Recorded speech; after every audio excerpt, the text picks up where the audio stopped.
Dan, how you going, mate? Not so bad, mate. How are you? Fantastic. Friday Arvo, Protest Friday. What do you think about climate change? It's a massive problem. Yeah. I'm never too sure, though, how a lot of uni students are going to change the minds of middle class and upper class powers. I think they kind of just mock this kind of thing. So I always find protesting interesting because it's sort of the people power. I always find it when people gather in one spot for a common goal, it's pretty interesting. It's beautiful to see. Yeah. I just always find them counterproductive because I can't see the powers that be in this country taking note of this. Unless they're at the golf club, maybe. Yeah, maybe you should go to the golf club and chat to them. There's only one way to find out. Pretty big week it was of footy for a few reasons. We'll get to it. Where do we start? Let's start with Toby Green. Yeah, Toby Green. Can I just say, I think I said it last week in the video, but I was keen to see him get off. I was fine with it. I think once he was suspended for the week when they appealed, I didn't think there was really a chance of him getting off, because at that point you're not appealing for the action, you're appealing for the error in law. I don't know. I mean, last 2 years ago we had Cochin, didn't get suspended, he knocked out Dylan Shield, and it's just kind of like I can sort of sense the double standard, but at the same time, it's the motion of this that we saw. Was it enough? Was the impact of it enough to suspend him? I think it probably wasn't. What do you think?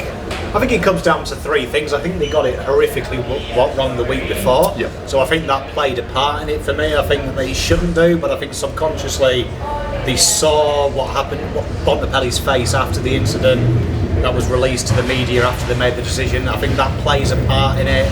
You could argue that's a warning shot for him, although Neil has said it wasn't his face, his eye, it did look like he was trying to do it again, so maybe it's the second time not so lucky. Yeah. I also think a big part of it as well is Toby Green's record. He's always in for these kind of things. Which is what's wrong, because every case, especially when you get to an appeal, and the MRO, when you get to the tribunal, every case needs to be judged on its merit, and they did actually say in the original hearing that previous incidents of his were irrelevant. I do agree with you in like the Bontempelli, you could see, grabbed his hair, pulled him and sort of shoved him to the ground, like it was clear. And the Lockie Neal, I mean, you saw this. It's hard to say what you saw. Was he eye gouging? No. Was he being a little silly and roughing him up? Yeah, probably. Yeah, and I do think as well that there's got to be it probably doesn't exist, but you think it does. The idea of a Collingwood-Richmond final for the marketing dollar. Conspiracy Dan. I like it. Like Melbourne is going to stand. It stood still today with just 10,000 protesters. Imagine what it's going to be when there's like 200,000 Pies and Richmond fans descend on the capitals, not the capital, on the city. Imagine that. It's going to be absolutely epic. But I do think, I personally would have liked to see him play. Yeah. And I think that we can't do this, but I do think that's why. I think them two factors, his history and the fact he did it the week before, has come into it. Yeah, I think at the end of the day, if you want to deter him, a fine was obviously not the way to do it. He now knows. Just don't put yourself in that position. He should have done it. He should have done it. No, he shouldn't have. That's the reality. He should have done it, and you've walked the tightrope enough times. And if you push your luck enough, you're going to find yourself in trouble. And that's probably just what's happened. But we move on. But Papley will be happy because he's got a cakewalk into the final. So enjoy the grand final. Gee, though, the Collywobbles could come out to play. There's no way, I'm telling you now, GWS will be within 28 points of Collingwood tonight. Yeah, no, you're probably right. Is it tonight? Yeah. Tomorrow? No, tomorrow night, sorry. Tonight's Geelong Tigers. Let's move to that. Well, whoever we say will be the opposite. Well, I said West Coast tonight. No, we both did. We were both for there. I don't know, I'm getting kitty-catty vibes. I just am. It's a tough one for me because Tigers fans were obnoxious when they won 2017. Yeah. And Geelong fans have already started to see that they're like, minor premierships 2019. So imagine what happens if they win the big one. What's the case for Geelong? I think their defence has been rock solid in the two finals that they have played. They did lose to Collingwood, but they did keep it to 61 points. And they did really hold West Coast, who are an elite offensive threat. They did hold them. I think it was less than 70, less than 60, I think, again. I think their defence is really rock solid. I'd be worried if I was Richmond purely because their main men are hitting form. Selwood looks up for it. Yeah. Danger looks up for it. And if them two can fire, and then Kelly's been quiet for like 3 weeks. He has. If he suddenly starts firing, okay, they're missing Hawkins, but there's a lot of goals and a lot of threat there. And I think Ratacaleo is a lot better than people give him credit for. I think he's going to give Grimes a bit of grief. He's a player role. I think Henderson as well. And I'm with you. I've got a feeling that if Richmond don't pull them away, Geelong will keep coming. And we saw what happened last week. Geelong, once they get momentum, they just thrive on it. So hopefully Selwood, if he has a good game, I reckon it will all hinge on that. If Selwood is brilliant self, I reckon Richmond could have issues. For me, it's more of the, like, Ablett's obviously got to have a pretty good game and step up. It's guys like Parfit, these Guthrie, these youngsters who they've brought into the team and hope, they're sort of waiting for them to sort of grow up and become men and take their moment. It's got to be one of them. I think Ablett's a good one as well. I think he's someone who deserves another flag before he goes.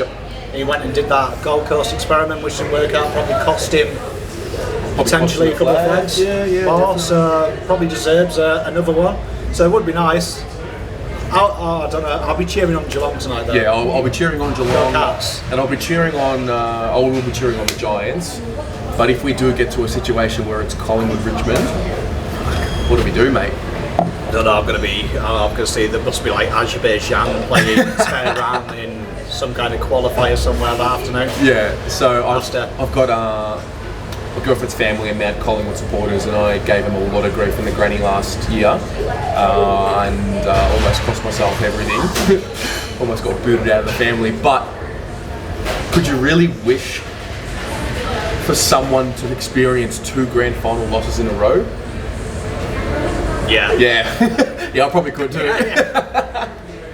I hope it's not like it was last time though. They were the better side for 3 quarters and then just kind of. I do. That's how you want someone to. That was horrific. Like, I think that was locked in, wasn't it? At quarter time, you were saying Collingwood got this. That is as bad of a loss as you could ever want in a grand final, really. Yeah. I don't want to play with the karma gods, because I don't want to wish ill will on other teams, and we get to a granny and who knows what happens. But I mean, Carlton don't lose in grannies, so I think for viewers it would be good if that happened, because can you imagine this conversation with my hothead and your hothead talking about Carlton at 40 up and we somehow lost with the last kick of the game? Absolutely. It would be great viewing. No, it would be. Nick Malthouse. He always seems to rile up the Blues fans whenever he speaks. He did a podcast with Jamie and Barrett this week. Have you listened to it? Yeah, I have. Yeah, he's warmed himself up to the Carlton faithful. I mean, for me, like, there was the quote. I mean, first of all, the whole chat was really interesting. The Carlton quotes were really at the very end, and they were just general. It was a general conversation. He was being really honest about it. The image came out on Twitter of the quote he said about the list being diabolical. He's right. Like, it was. Yes, he also contributed. He wasn't up to it, didn't get the job done, and it was a failure. And that's probably the thing that I think I don't see from Mick. He's done 2 podcasts, the Sacked one and that one, where he's spoken about the time at Carlton, where he hasn't really sort of said anything like, oh, I got this wrong, or, I take responsibility or accountability for this. All I've really heard him say or, give a quote on is, well, the list was diabolical, we had players tied up in contracts that shouldn't have been, etc., etc. And he's right. I think I feel sorry for Malthouse, because it wasn't a success, but I always think he took that job for the wrong reasons. Correct. And whoever gave him that job, on paper it was brilliant, 2-time flag winner, real esteemed coach, has a history of building a side, and he was never in that for the long haul. I think he saw it as the first year particularly was a chance to win it with his guidance, and he is a very good finals coach. And I think he would have retired if he won it that first year. I think he would have literally retired on the spot, because he would have proved his points at Buckley, proved his points at Maguire. But I think he's got probably an element right. You look at that list, like, we always talk about players Malthouse got rid of. We've got to remember a coach doesn't get rid of players, that's up to the list management crew. He's a part of it, but there is also other people there making a decision. It's not Malthouse's sole decision. And for me, like, you look, like, Waite was injury prone, Cruiser barely played with him. Cruiser, was a brand new ruckman, but then you've got players like Kane Lucas, Lucas, Matty Watson, Bootsma, Menzel on the list. There was a few questionable players there. And people talk about the Betts thing as well, like Malthouse let him go. But you've got to remember that year was his worst year historically. Eddie Betts's. Yeah, that we discarded him. You've got to also remember that he had a high-profile issue with drink. Yeah. A high-profile off-the-field issues. Which he has acknowledged himself. Yeah. And you've got to think he went into that meeting wanting more money because North and Adelaide were in a worse position than we were as a club and doing what we're doing now, offering a lot of money to try and snare stars. Yeah. So they were in that position. Carlton would have been financially idiotic to double the salary based on that. Based on the information we because had it would at the be time. a little bit like now Cam Paulson saying, I want 600k, and Sydney have offered 600k. Yeah. Would anyone at Carlton go, oh, it could be good? Yeah. Like, it would be a little bit like that. But I mean, like, Paulson's got no. I mean, for Solo, maybe would be a good example. But I mean, like I think, someone like that. I think Betts have done a little bit more than what Paulson. I get what you're saying, though. I get what you're saying. We felt like, is Eddie Betts going to get any more better than what he is now? I think we obviously didn't think he would be, which we got wrong. So that's that. But yeah, I don't look back at the Malthouse times. And I get feedback about Malthouse and people that I speak to, and it's like, yo, Malthouse, Mick fucked the club. Well, no, he didn't. Like No, the AFL did with the salary caps, sanctions. Like, that salary cap was full, the draft restrictions. Like, like, you've got to think that wasn't Malthouse's fault. He had no part of that. But we also, when we got our draft picks back, you know, when Mick was there, we didn't draft the right kids. History will show that Matty Watson didn't make it, Luke Mitchell didn't make it, Bootsma didn't make it, Lucas didn't make it, Boakhurst didn't make it. I think the best trade Carlton ever did in that period was, do you remember Kirsten Yanks and Christian Wiley? Jacks. Yeah, for pick 7. Oh god. And we got pick 19 back. Yeah. I remember. They saw the big boy, didn't they, as the next fed. The next thing. And yeah. He's too busy with his black and white striped t-shirts and his Applebee ciders in his hands. Too many of those. Good lad, But no, I mean, you look. I mean, like some of the trades as well. I mean, like we've never really drafted well until, dare I say it, Stephen Silvani came. There are a few players now. If you're going to apportion the blame for the players that we brought in during mixed time, you also have to give him the credit for the players that we brought in from clubs that worked. I know that he was big on Doherty. We know Doherty wanted to come back to Melbourne, but we know that Mick was a big advocate for Doherty. We did also draft Cripps, and I'm sure he would have been in on the meeting with Cripps, who was pick 13. I didn't think he said in the thing and thought that was his idea as well. Yeah, Cripps was his idea. I mean, whether that's true or not. Yeah, well, exactly right. If it is, well done, Mick. Exactly right. If his legacy is, you know, being one of the persuading reasons why we ended up which drafting at the time is, if you ever go back to his draft profile, he's not highly rated. He's questionable tank, questionable body size, and the two things you credit Cripper with now is a tank and the fact that he's built like an Adonis. Well, we didn't have big-bodied midfielders up until pretty much he got drafted and Papley started coming through. Fife was obviously there or thereabouts. So yeah, interesting times with Mick. You'd take a Mick Malthouse year, I always say this to people, than the last year of Bolton.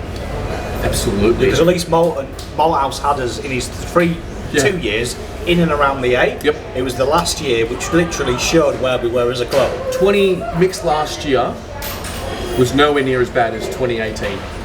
We were still in and around the games. Yeah, we lost, but we were in and around the games. Yeah. Like, I think he finished 1-8 in his last year. Yeah. Which were like, it wasn't big blowouts, but you could see the writing was on the wall as a football club. Absolutely.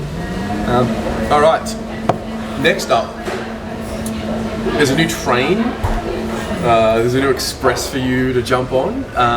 Thomas. Everything blew up this week when a photo of what we thought was Papley and Henry Playfair came out. It's actually his manager, Winston House. I enjoyed our group chat. It was fantastic. I put the fire out as soon as I figured it out.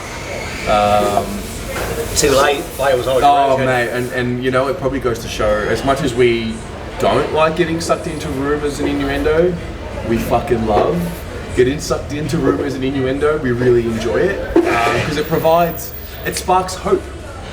Oh my god, Tom Papley's having a coffee with his manager. He must be coming to Carlton. Papley to me as well, it makes logical sense for all parties. Cornelio also made logical sense for all parties. Yeah, but he's a muppet. He's a complete. I mean, bless him. Can I just say this isn't an abnormally large coffee? It is, yeah. There is an unnecessary amount of milk that's being drunk right now, but I'm having soy cheers milk to you, now. mate. Cheers, mate. Yeah, no, look, obviously, you know, what Papley would do for the forward line would be immense. He's a prolific guy. Did his best work in a team that didn't have Buddy for a lot of the year. So he fits that he's trading for need. Yep. We need a small forward, genuine small forward. We don't need 4 of them. And we just need 1 or 2. And he is it. He's literally like I'd say if we're all honest as Carlton fans, even with the coggy talk. Yeah.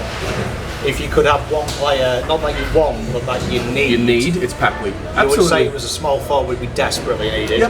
Yep. So to me, Papley would be probably number 1 over Coggy. Yeah. And that pains me to say it. Yeah, no, it's true. I just talking wanted about Coggy. needs. Yeah, Coggy just made sense because he was I just wanted him. Italian boy, and we like a kid who has everything. I just wanted him. Yeah. Just to say I got him. Yeah. But no, I mean Papley. I mean, if he just got to Carlton, it's an if. Obviously, we've got to talk about that. We can't say he's coming. Yeah, that's right. But if he does, changes the landscape of that forward line. Like, and Agresta has alluded to that more than anything else. I was listening to his radio interview last week, and he said that they feel that they're only 1 or 2 pieces away from having the best forward line of the generation. Yep. And you would say Papley fits that mandate. If he's saying that that's their priority this draft, making that forward line the once in a generation forward line. Well, you can't say Betts is part of that. You can't say Butler is because he's unproven. You have to say that alludes to a Papley or a Cameron, someone like that. Let's paint the picture of what the best forward line would be for us from what we have and what we are linked to potentially be getting. So, Harry, Charlie, Mitch. They're lots. Jack Silvani. I want him in. Okay, no, but like... I just think, like, to me, if we get, say, Papley and Butler's forward pressure is the same. I'd imagine they would put Butler ahead of him. Okay, so Papley 4. And then Cunningham 5. And then, then you've got the conundrum of JSOS, Kennedy, And I'd imagine they'll play Jack Martin at a high half forward, so we'll probably start on high half forward flank, rotate through the wing. So, like, it's tough because, like, obviously we've got JSOS and Josh DeLuca, 2 of my boys. Yes. Our 2 favourites. Love Chozza. Unfortunately, them guys may find themselves on the fringe of being in the side. Gibbons. And Gibbons, I mean, hopefully Gibbons goes back to a midfield role. So, really, I mean... Good problem to have. It is a good problem to have. I don't think... If we get Martin Papley, they're definitely starting. And there's, 100%. It would push out spots for guys like Kennedy. Zach Fisher's position all of a sudden becomes a little bit questionable. You start looking at Lockie O'Brien, you start looking at Paddy Dow. There'll be a lot of guys that are suddenly going to have to up their game. Kennedy's an interesting one, and I'm going to single him out because we did the review for him this week. And I found myself thinking about him again, and I was kind of like, he's... The pressure's on him right away, round 1. You see, I wouldn't be surprised if he was delisted. Not this year. No, this year, because he's still out of contract. I wouldn't be surprised if he doesn't get off the contract. I reckon they're waiting to read. Surely you keep him instead of Lang, though, right? I would say yes, but I would say Russell has said twice now. He said it last week that he's come back from his surgery and he can't wait to show him the best of Carlton when he's fully fit. So the way he's talking, because when he sent him for the surgery, he said we've done it 2 weeks earlier than planned, so he's fit for pre-season. Says to me that that decision's made, Lang's staying. So to me, I think Kennedy's probably either be rookied or I think he'll go. Interesting. Just depending on who we get in, I think that's what they're waiting. Because Kennedy's not a forward. He's not. It worked a couple of times. He had some serviceable games, 8 goals in 4 matches in that stretch. And he's done his best work in the VFL in midfield. So to me, does he play in the midfield if we get these boys? Because you've got Jack Martin who will rotate through there. Would he have made the midfield last year? No, he didn't. We had to find a new position for him. We had to find a new position. That's the reality. So to me, would you get rid of him and maybe get, like, say, we were talking about it, a Manton, like I mentioned, and use that as a project for the next couple of years? Is it worth keeping him on? So I think he's probably one of the 50-50s at Carlton. I think there's a few on that not contracted at the moment. Yeah. I think Della's there as well, Dog. Look, at the end of the day, you've got Kennedy's currently in Europe with the boys in Greece, living it up, and that's probably a good segue into the next topic. I kind of They'll be good holidays, aren't they? I really enjoy seeing the boys together in the off season. I don't remember. I mean, I remember seeing Christian Jacks and Nick Graham with cans of beer in their hand in the off season, just hanging out in the backyard somewhere, and that's nice. But it's kind of good for them to be travelling together, bonding, because there's no experience like when you travel with someone. Yeah, and I can't help but read into it. Like there's little things I noticed. Like there was that one of the Carlton fans posted a picture in Tasmania, Charlie, Cripper, and Murph. Yes. And I was watching them have a beer together, taking a picture, and it's actual general happiness together. Yes. It's almost like you can see there's that starting to be that build. Yep. And it hasn't been there. Like last year, when I've gone through Insta from last year, it doesn't seem to have that same vibe. So I think that's something that maybe Teague has really instilled in the boys. Yeah. Well, I'll give Bolton credit for that too. For bringing. No, I do. I think. Here it goes. There it goes.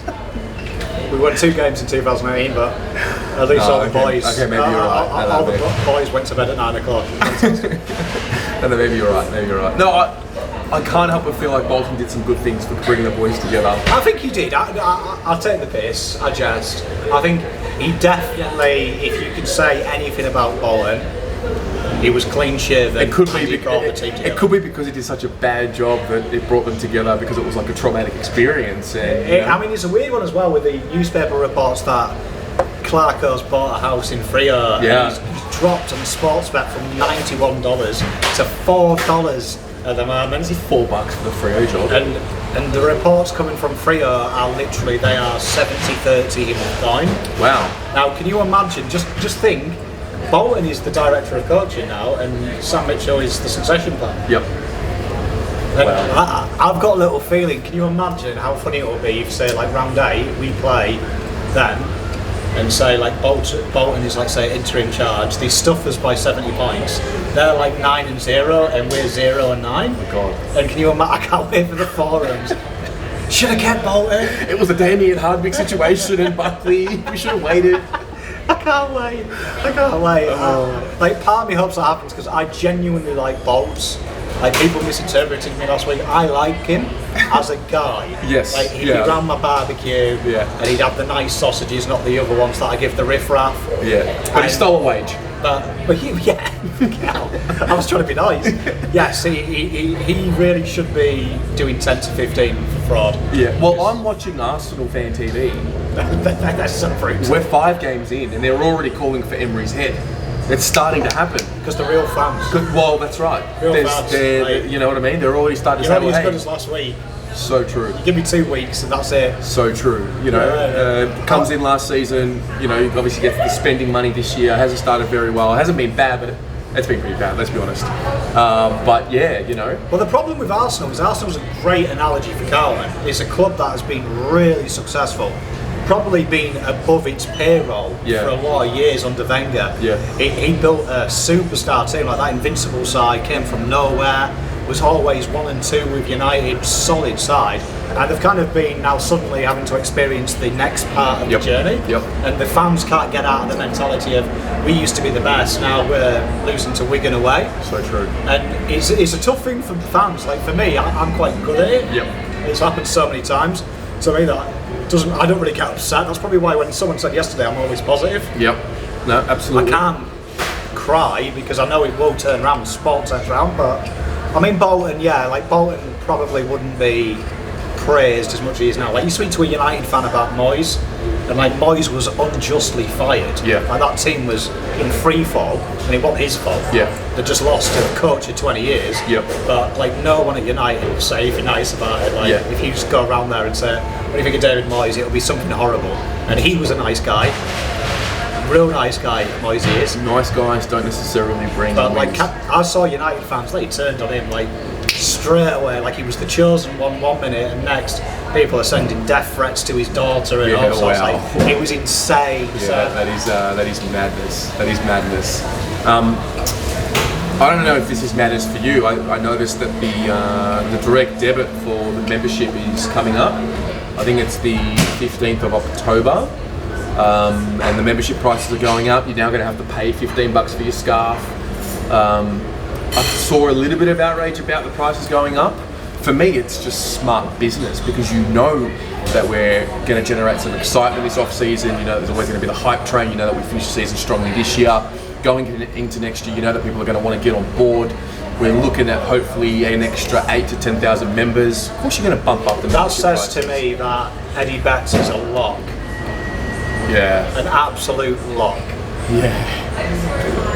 Like, I want everyone to go out tonight and screenshot anyone who's complained about the membership rising. Yeah. And wait till Eddie Betts signs. And I guarantee the people that have commented it will be Yeah. like, Betts is home.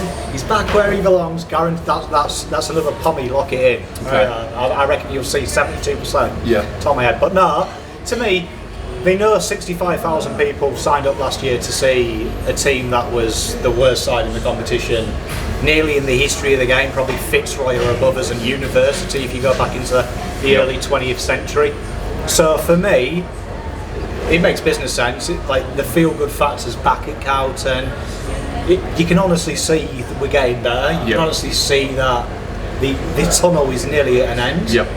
And for me, yeah, if it was my money, I'd be charging everyone $15. Yeah, absolutely. For a scarf. Absolutely. I mean, I want to upgrade to home and away next year. I want to get to I think every. we need to sponsor it. Someone can just get us a box, That'd be nice. and we can just do this live. That'd be nice. We're putting out the feelers there. If you know anybody who'd be interested in sponsoring us, and Bill Gates or Mark Zuckerberg, if you watch it. we'll provide all the content for you. We can just slap your logo right about there. Yeah, we'll put it over the coffees.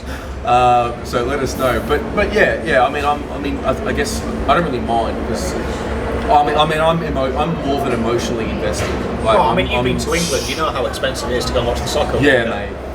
I paid. I think you guys give peanuts for the football. It's stupid. I went to the Arsenal game. It was away. It was a £30 ticket, but it was obviously resold. I paid £130 for this ticket. But you think so? £30 just to Australians is about $80 for one game, and it'll probably just be a bog standard seat as well. Won't it? Yep. So yeah. In the away section, tucked away in the corner. So yeah, I mean for me. So and it's what, $20 to go to the G, just general admission? I won't get It's like crazy, isn't it? I won't get an AFL membership because I want more of the profits of my membership to go to the club. That's the only reason why I get a Carlton membership. No, it's just crazy. Like you think price disparity. So I mean, you look at the Premier League, like you could never complain. No. I think my mate just renewed his ticket at Chelsea, and I think it was something like $5,500. Pounds? Yeah, for his own seat. So that's like what, 15 grand? Yeah, a little less, but just a bit less. Yeah. So, like, do you know what I mean? Like, big shout out to you, Tommy, there, because you're balling it in England. On your Tommy, mate. Chelsea fan, so he's a Carlton fan because of the Blues. Well, yeah, I'm a Chelsea fan as well, so you know where he gets his money from because he deals coke. Banter. What else have we got here? Jeez. Eddie Betts. I just want to touch on it a little bit more. Because you want the hate mail. No. Cripper came out this week and he spoke about how it would be crazy not to get him. And Kano, shout out to you. He asked me a question today on the Instagram. I put a question out there and asked me a question, sticker out. And he said, how many goals would Eddie Betts kick first of all, if we get him, and if he played every single game next year, how many do you think he'd kick? I said 24. Yeah, I said 26. So, so 25. That's justifiable. 25 there. He'd be our leading goalkeeper in 2018. Every year, but last year probably. Yeah. So I mean, it's like 1.1 goals a game. Yep. Serviceable for a 35-year-old. Mm-hmm. Absolutely. Let's wrap it up. I think Crip's right though. It's probably, if we can get him for nothing, the feel-good factor it brings. But like I keep saying, I'll underline it. He's not the reason.